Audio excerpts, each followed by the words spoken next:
Entonces, ¿qué? Iniciamos con esta entrevista titulada Del cielo al infierno, una historia de desplazamiento con mi abuelita.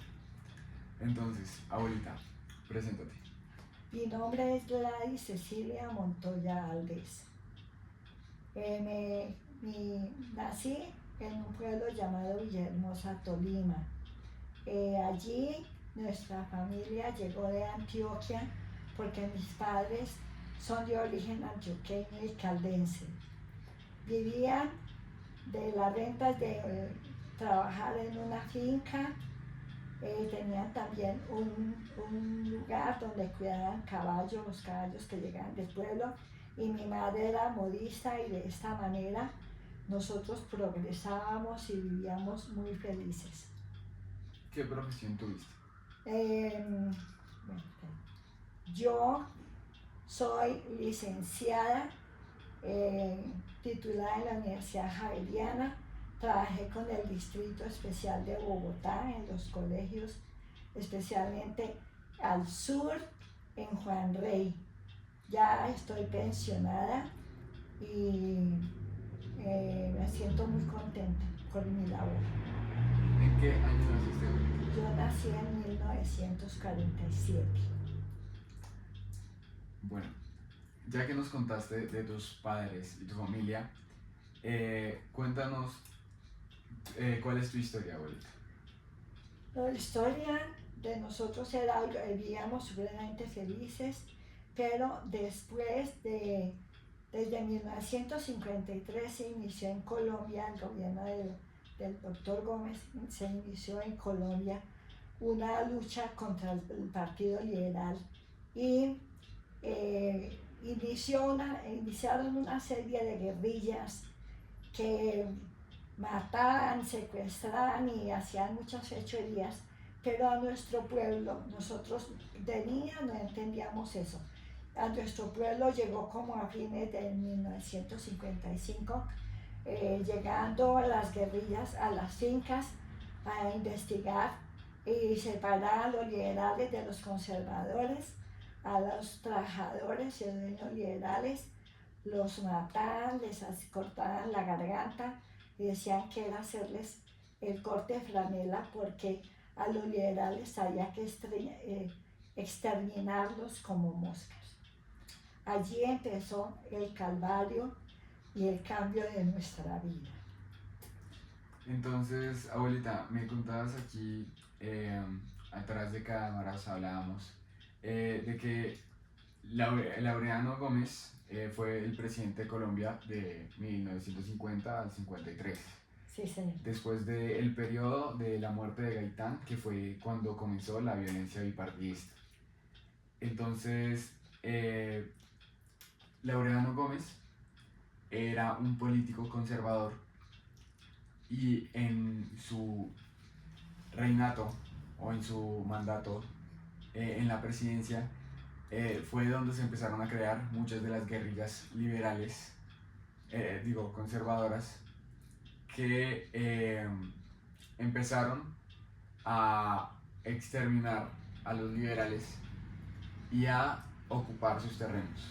Así es. Cuéntanos cómo fue eso, abuelita. Bueno, como a inicios de 1956 comenzaron a llegar los guerrilleros por el municipio de Líbano. Esa zona es muy extensa del Tolima. Es una ciudad, el Líbano es una ciudad, y se inició la violencia, pero hasta nuestro pueblo llegaba la noticia de que habían matado, que había guerrillas, pero en realidad al pueblo no había llegado. En 1957 llegó la alarma de los administradores de la finca diciendo que en el vecindario habían llegado los guerrilleros, separaban a los liberales de los conservadores, los mataban y se iban apoderando de todas esas fincas, hasta que llegó el momento en que nos sucedió a nosotros. El señor administrador envió una boleta en una hojita de papel escrita con lápiz, que él se perdía porque la guerrilla ya estaba ahí cerquitica. La vereda de nosotros se llamaba Platanillal, ya estaban llegando allá. Entonces dejó la finca sola y a partir de ese momento los que no se desplazaban por sí mismos, ellos los mataban.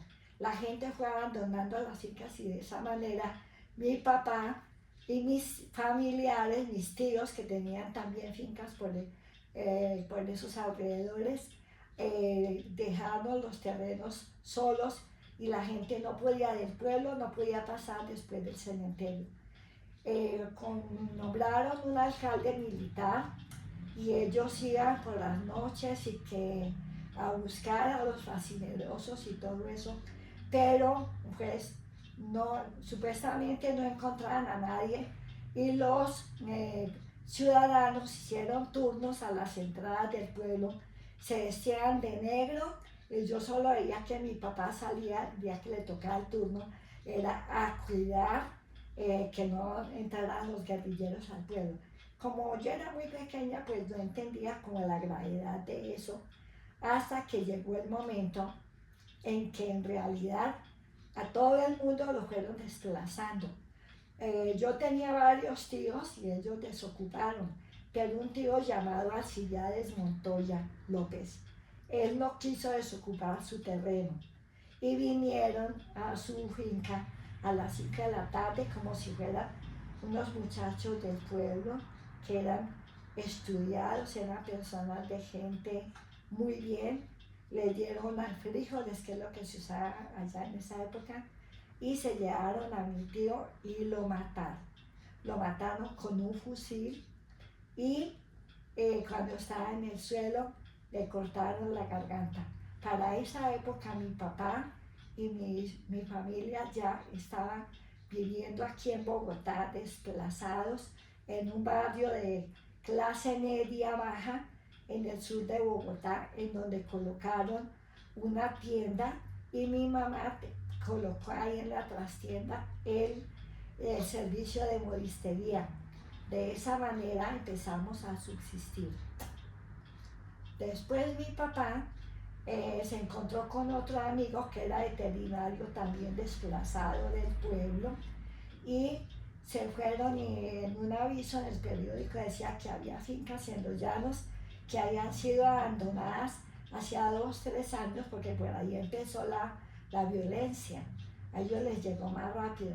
Entonces compraron con los ahorros que tenían, mi papá tenía unos ahorros en la caja de ahorros y que eran de papá y de mamá porque mamá supo manejar muy bien el presupuesto de la familia y compraron esa finca a un precio muy cómodo, pero pues casi no había vías de comunicación, tocaba llegar a un pueblo llamado Acacias en los Llanos en el bus y de ahí irse a pie o cogían unos carritos como unos jeeps y se iban o a caballo y de esa manera transitaron y con sus propias manos en los primeros años levantaron esa finca. Ellos cogían la yuca, las arracachas, el cacao, todo lo que todavía daban y que servía y pues lo traían para Bogotá, para nuestras familias. De esa manera fueron levantando su finca y mi mamá aquí en Bogotá con nosotras trabajaba en la tienda. Yo llegué a nosotros nos colocaron a estudiar en unos buenos colegios que tenían concesión y yo llegaba de estudiar y hacía las tareas en la tienda y reemplazaba a mi mamá y de esa manera nosotros pudimos sostenernos y salir adelante. Bueno, Benita, cuéntame cómo fue el problema que tuvo tu papá con el alcalde de Villahermosa. Antes de venirnos, nombraron un alcalde militar, no me acuerdo si era Cabo o qué. Mi papá tenía un negocio alterno a la finca y como no pudo volver a la finca, pues en ese tiempo se dedicó a cuidar los caballos de las personas, de los conservadores que subían al pueblo. Entonces mi papá tenía un negocio de cuidar los caballos. Él había aprendido mucha veterinaria con el amigo allá en el pueblo Y entonces el alcalde militar le llevaba los caballos. Le decía que no habían girado, entraban 30 o 40 caballos y los erraba, les daban pasto, los mantenía, los quedaban. Al otro día traían los caballos sudados que venían por allá de las misiones de la policía y mi papá les entregaba los caballos. Pasaron como 2 o 3 meses y mi papá un día le cobró al señor alcalde, le dijo que él llegó montado y le dijo a mi papá: Abelito, esas casas antioqueñas tienen balcones. Y yo he sido como muy curiosa y yo sentí que llegaron y salí y escuché que le dijo: Abelita, él le dejó 30 caballos. Y entonces papá le dijo: mire, señor alcalde, esa puerta está cerrada, me da pena. Si usted no me cancela, yo no le puedo dar más porque ahí tengo una plata en la caja que es tanto de mi esposa como mía y yo no puedo, yo ya no resisto más. El alcalde lo que hizo, yo soy testigo, le dio con una fusta, la fusta del caballo le dio un golpe a mi papá en su cara y se la cruzó y lo hirió. Entonces mi papá subió furioso y como los señores conservadores podían tener armas, mi papá en un armario les guardaba eso porque era un peligro que estuvieran en el pueblo. Yo lo hacía como si en la finca alguien llegaba. Mi papá llegó allá donde tenía eso, yo nunca había visto. Sacó un arma, era de cacha blanca, un revólver, y cuando él le fue a meter, sangrando mi papá, cuando él le fue a meter las balas, yo era chiquita, tenía 5 o 6 años, no me acuerdo bien. Entonces yo me prendí a las manos de mi papá y le dije que no. En ese momento me desmayé. Lo que me cuentan después de lo que ocurrió fue que yo, no sé, me dio como un ataque al corazón. Entonces mi papá guardó eso, afortunadamente, y esa arma ni era de él no sabía, nunca había dado un disparo. De escopeta sí, porque ellos cazaban, que eso se acostumbraba. Y me tuvieron que ir a llevar al hospital. Mi mamá salió de su taller y salieron. Y cuando mi papá y mi mamá salían conmigo medio muerta, el hombre estaba listo con el fusil a darle un tiro a mi papá.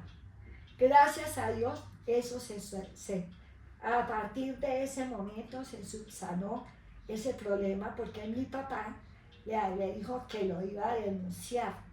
Entonces no le volvió a llevar los caballos, pero quedamos con ese enemigo.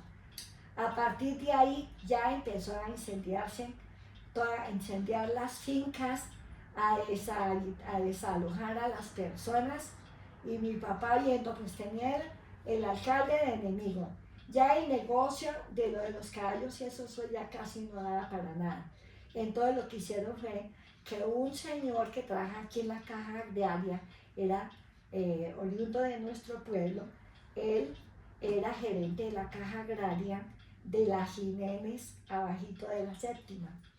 Y el señor, mi mamá le habló, le mandó un telegrama porque no había teléfono, y el señor nos buscó una casa. Resulta que él buscó una casa por la 45, como con carrera 16 cerca de donde vivía, y se hizo un negocio así para que nosotros pudiéramos venirnos.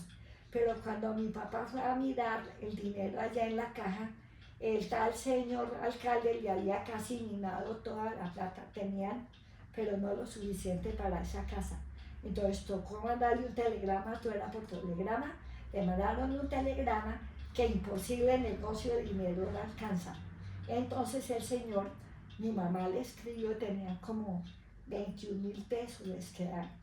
Y entonces con eso el señor les compró una casa en un barrio del sur, gente buena, gente clase media baja, y allí nos tocó llegar, un cambio muy brusco, pero llegamos y allí estuvimos, tuvimos paz y tranquilidad, y estuvimos un tiempo mientras ya mi papá, con el dinero de la finca y lo que mi mamá él conseguía con su taller de monistería, pudieron trasladarse a un sitio mejor.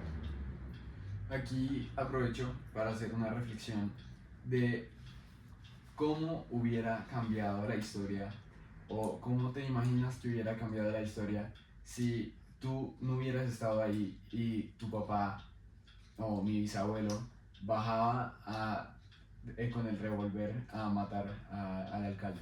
Pues hubiera sido muy grave porque mi papá nunca había disparado y el señor, cuando ellos bajaron conmigo enferma, de hecho yo tengo hipertensión desde que era muy joven, creo que debido a eso, hubiera sido la historia terrible porque el hombre había matado a mi papá y nos habíamos quedado huérfanas. Y mi madre, y era desplazada con nosotras, éramos varias niñas y un niño que era un hermanito de crianza.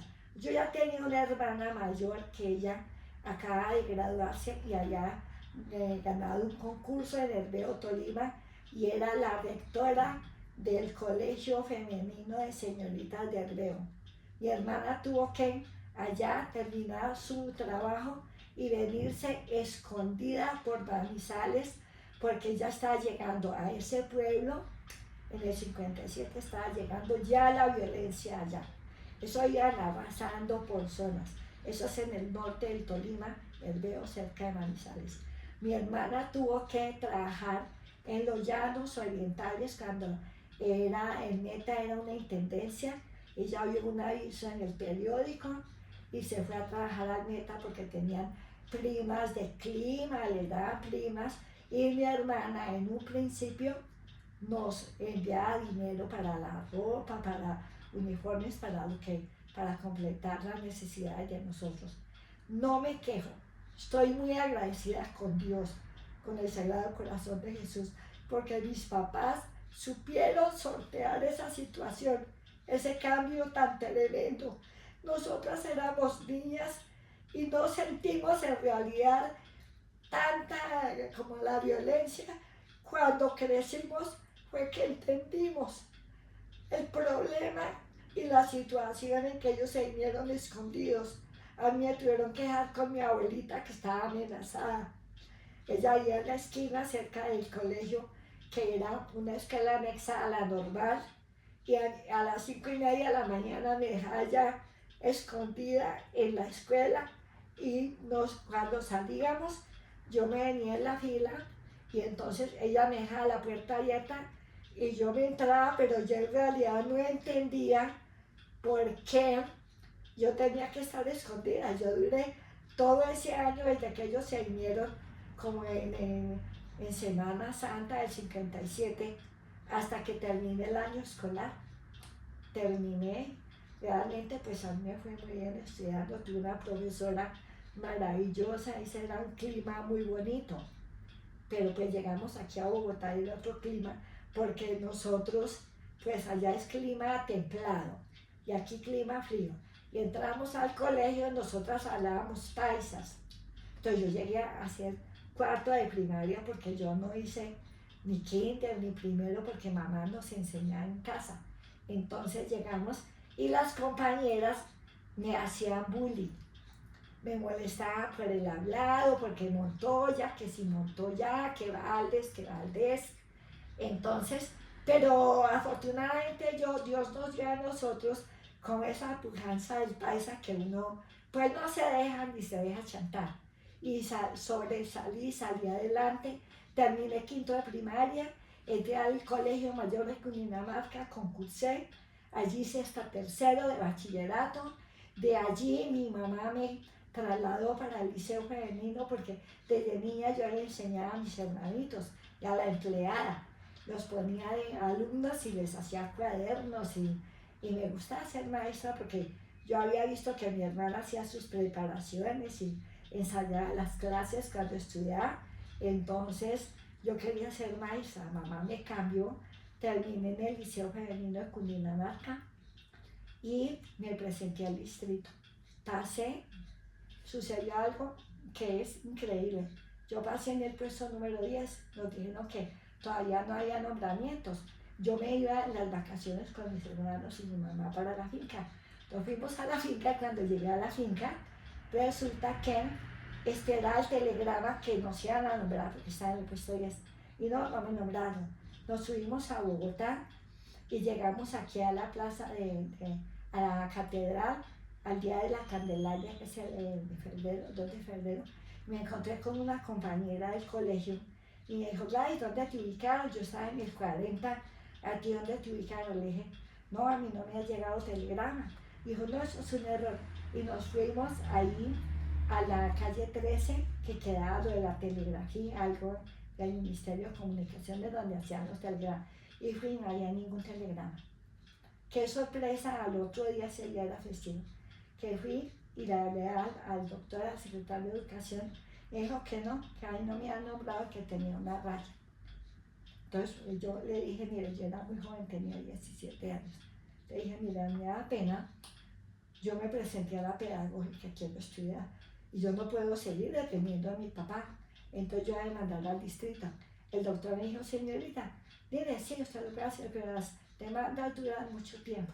Usted lo que debería hacer es, espérese y yo le ayudo cuando haya que algún pensionado esté renunciando, yo le aviso para que tenga papeles listos. Y sí, pero pues yo tengo que estudiar. Entonces él me dijo, mire, vamos a hacer una cosa. En tal sitio como una sucursal de la pedagógica para docentes. Entonces, pues yo voy a hablar con el doctor Anzola y le conseguí el cupo, y él lo consiguió. Y yo empecé a estudiar allí. Esa es como la parte de mi completa juventud. Ya después, con un año de espera, ya me nombraron y trabajé varios años. Me casé con un ingeniero, ahora soy de Molina precisamente, porque mi esposo es Ismael Molina, es ingeniero metalúrgico, físico, matemático, y entre los dos establecimos un hogar, y de ese hogar nació Nancy Piedad, que es la madre de Juan Diego, el estudiante que está realizando esta entrevista, y le doy muchas gracias a Dios porque de cierta manera nosotros ayudamos mucho a su crianza. De pequeños vimos que es un niño supremamente estudioso, inteligente y muy comprometido. Y aquí estamos. Él tiene 17 años, le agradezco a la universidad que le haya dado el cupo y tenemos muchas expectativas. Bueno, Verita, y también retomando un poquito el tema, ¿qué tal hubiera sido donde en vez de, digamos, que tu papá hubiera muerto porque el Señor lo estaba esperando, qué tal si tu papá hubiera matado al alcalde militar? Pues si mi papá lo hubiera matado, no, él no hubiera alcanzado, pero supongamos que lo hubiera herido, el Señor de todas maneras estaba muy dispuesto a matar a mi papá, porque cuando él bajó conmigo, que era una niña como a 6 años, en sus brazos, el hombre le estaba apuntando a mi papá. Mi mamá siempre le da gracias a Dios. Yo creo que mi papá había sido el muerto, porque mi papá nunca, como lo repito, nunca tuvo armas. Hubiera sido desastroso para nosotros, así como pasó con mi tío. Cuando llegaron aquí, yo estaba ya escondida, a mi tío no quiso desocupar y lo mataron. Entonces mi papá, el Señor había tenido muchísimas razones para alegar que mi papá tenía un arma en la mano y que lo iba a atacar. Y eso se quedó impune, porque que mi papá tuvo que callarse, ya quedaba con ese enemigo, y lo mejor que pudieron hacer fue venirse.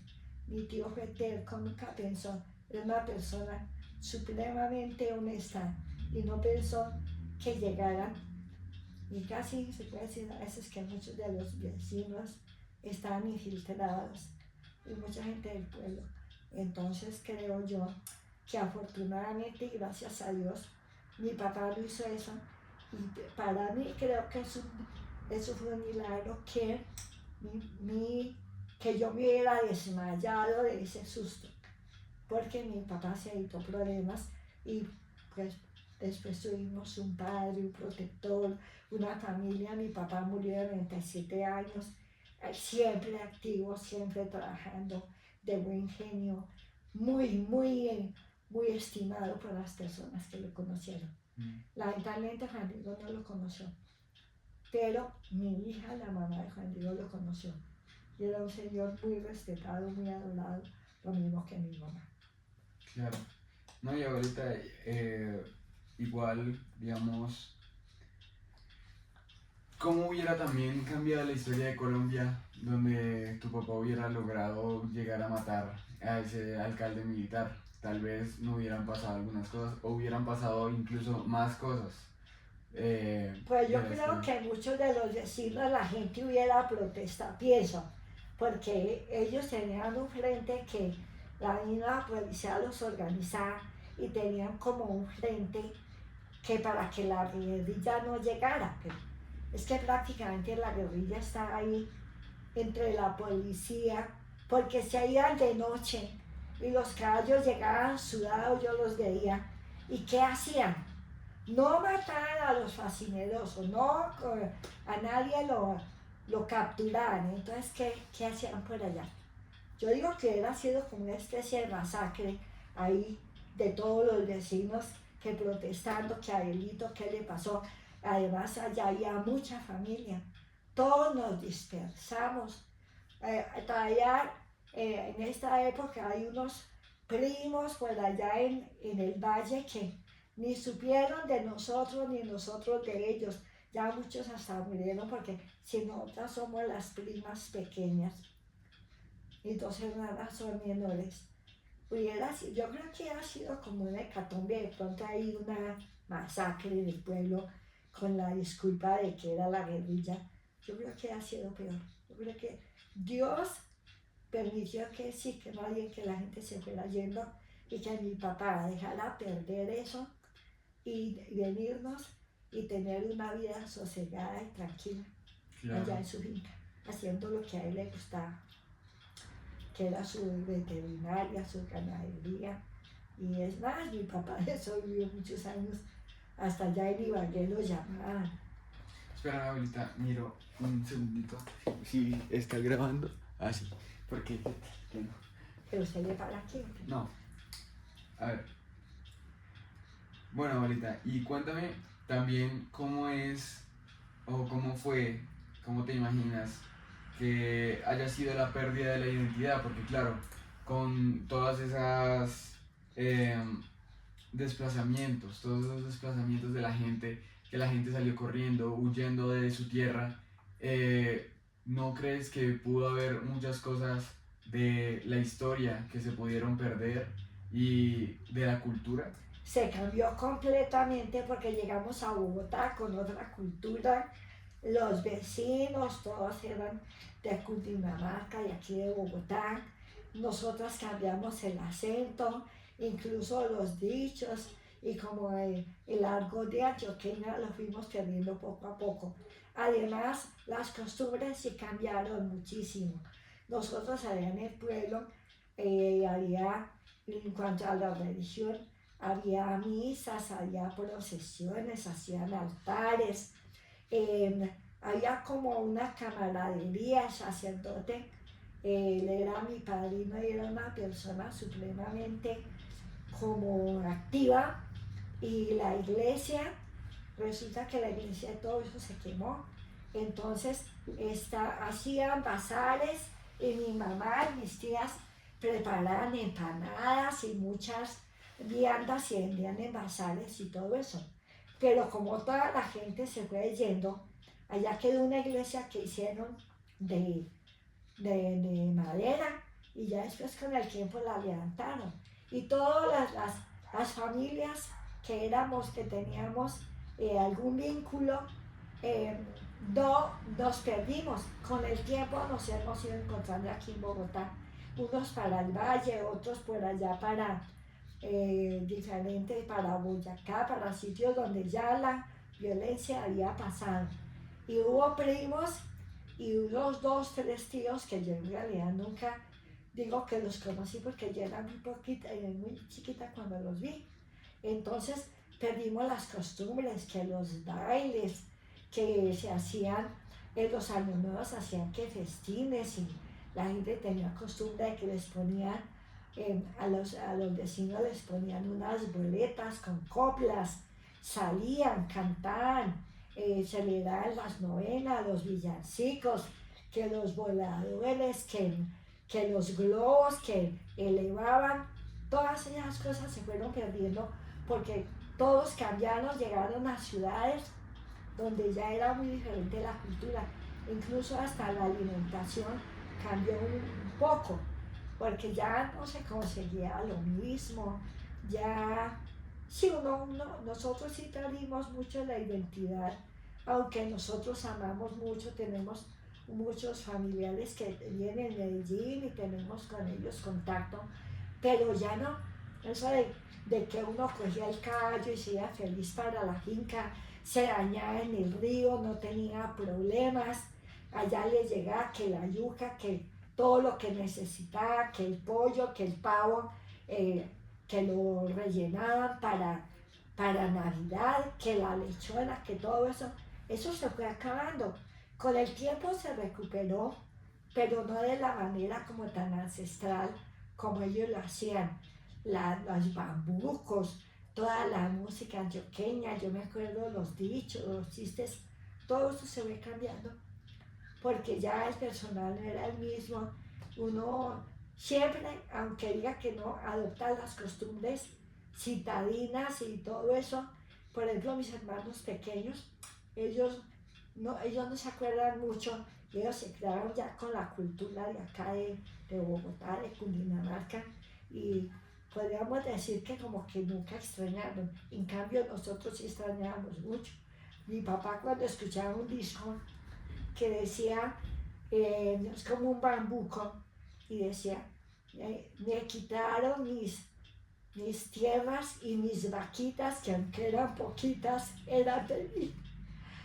Mi papá lloraba mucho y nosotras, pues, viéndolo sufrir, pues también sufríamos, pero en medio de todo, pues, se superó la crisis, pero el dolor, eso no se acaba nunca. Por más que diga uno que sí, cuando uno excede, como que uno añora esa tierra, añora su familia, todos sus familiares, todos lejos unos de otros, en Noruega, donde no vieron nada. Esa violencia fue lo peor, el trabajo de tantos años. La finca de mi papá era la finca ancestral, la de mis abuelos. Ellos le dejaron a mis tías las finquitas, los fundos. Ellas se fueron, ellas eran personas que se casaban con hacendados, con personas que tenían fincas, y entonces mi papá y mi mamá con su trabajo les compraron y construyeron ese tesoro, que era una finca que tenía los tres climas, desde la meseta hasta el nevado, y de allá de la tierra fría nos llegaba el agua, nos llegaba el acueducto. Entonces, yo sigo que Colombia perdió mucho, se perdieron vidas, personas que nunca pudieron volver a estudiar, otras personas las conquistaron, se formaron guerrillas liberales. Esa fue la hecatombe para Colombia. Y puede ser, en este momento, me da mucho temor y siento lo que le sucede a los desplazados, porque Colombia ahora está sumergida en una guerra, las guerrillas están, como dicen, apoderándose de todo, y no es lo mismo, pero es muy parecido, que a la gente le quitan sus tierras, tienen que salir. Algunos tienen con qué sobresalir adelante, pero otros muchos se vuelven lampones, se vuelven maleantes, las mujeres tienen que delinquir, volverse prostitutas. Las cosas cambian mucho, y tenemos pues una herencia muy triste de sangre, que yo muy poco les he contado a mis hijos cómo fue eso. Y afortunadamente pues mis hijos son profesionales todos, muy destacados en su estudio, yo también, y no nos ha faltado nada. Y aquí estamos, gracias a Dios, pues todo lo hemos conseguido con el sudor de nuestra frente, con nuestro trabajo y el ahínco del antioqueño que hay que echar para adelante. Claro, abuelita. No, y pues la violencia lo acaba todo, ¿no? Cierto. Y Todo. abuelita, cuéntame, también me decías eh, que la amenaza no solamente fue, sino que también perdura hasta el día de hoy. Lo, Pues hay entre los desplazados que se dirigieron a diferentes sitios del país, llegaron muchos a Ibagué. Mis padres ya cuando tenían su madurez se fueron a ir a Ibagué porque pues es la tierra estolida y aunque no son las mismas costumbres y él fuera el primo se fueron a ir allá. Allá mi papá se encontró con varios amigos desplazados que se salvaron y había uno que le dijo a Israel, dale Alito, ¿cómo estará nuestra tierra por allá?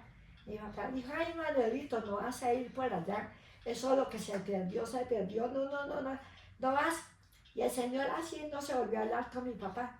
Después de un tiempo, el Señor fue a donde quedaba su finca, era vecino de mi papá, y fue que averiguó quién tenía la finca, que unos trabajadores dijeron que los dueños están en Bogotá y no sé qué, pero me imagino que indagaron quién era el Señor.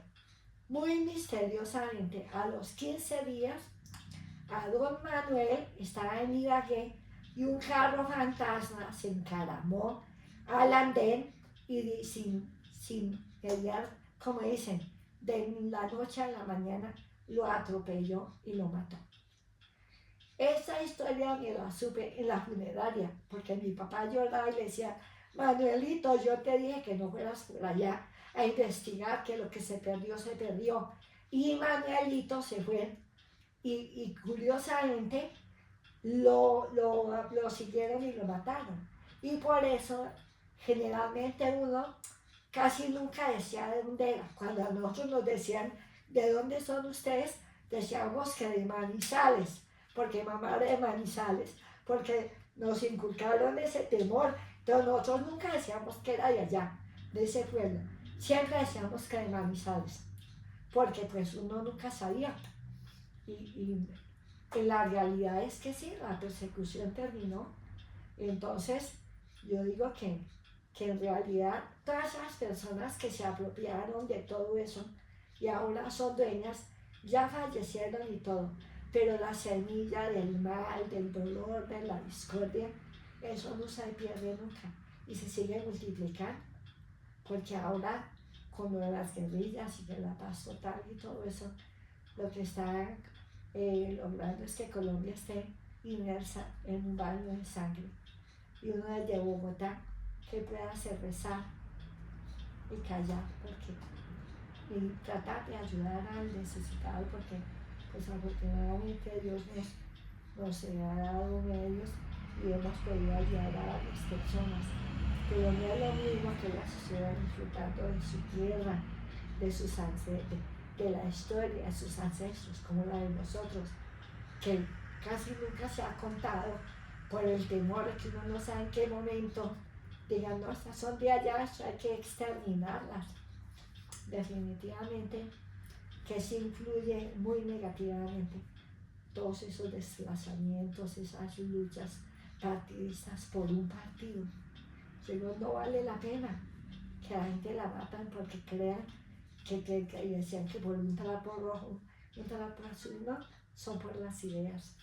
Yo creo que no sé de qué manera, pero es que los colombianos sí debemos pensar mucho mejor en qué presidente y en qué dirigentes elegir, porque en este momento no es que me queje, pero ustedes saben cómo está la situación en Colombia.